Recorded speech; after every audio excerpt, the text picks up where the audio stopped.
guys, welcome to my channel. I'm Nicole and I like to do fashion DIYs, and in today's video I am going to be recreating this like denim t-shirt into kind of like a bustier denim top.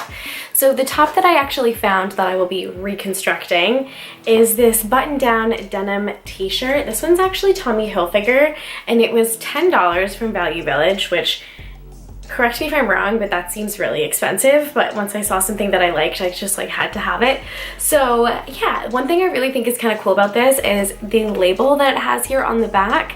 I will be cutting this part off, but I would like to reattach this label somewhere else, maybe on the back of the bustier. So yeah, if you would like to see how I convert this thing into something else, keep watching. So this is what the denim shirt looks like as is. I really like the structure of this shirt with the darts throughout the bodice.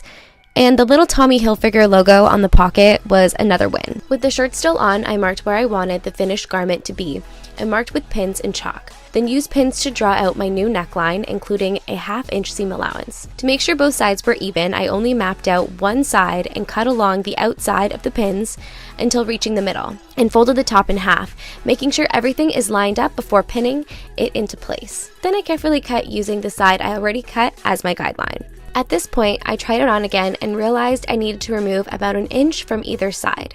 Since I wanted this to be fitted, I mapped out where my waist would hit so I could give the piece more shape. Once I figured out my new measurements, I flipped the shirt inside out, removed the pins, and began marking the new side seams with the fabric marker. Once that was done on both sides, I sewed along my marker line. Then I tried it on to make sure the fit worked and cut off the excess fabric. The next step was to tackle the bottom hemline. I marked where I wanted the hemline to be with a pin, then used my ruler and fabric marker to draw a guideline before cutting. After trying it on again, I realized it was gaping in the bust area for me, so I decided to add a small dart within the pocket. To create the dart, I used the existing seam line as a reference and folded along that line with right sides together.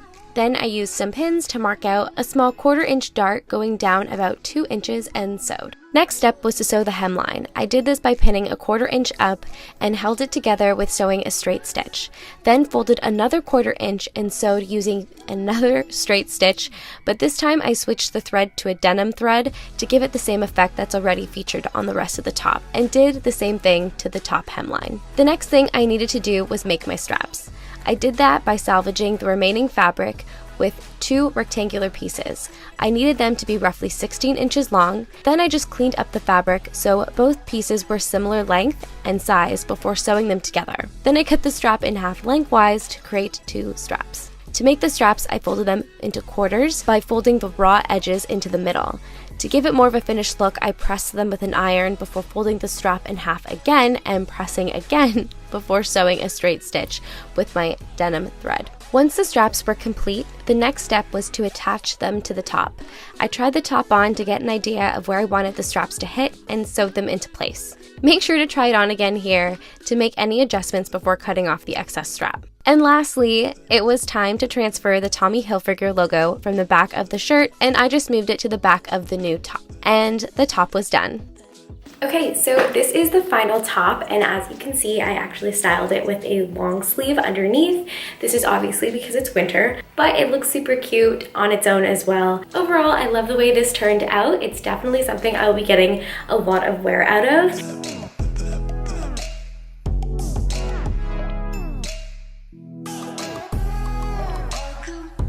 And that's it for today's video, guys. Thank you so much for watching. If you liked this DIY, please give this video a big thumbs up and comment below what you think. And don't forget to subscribe for some more future DIYs, and I will see you in the next one.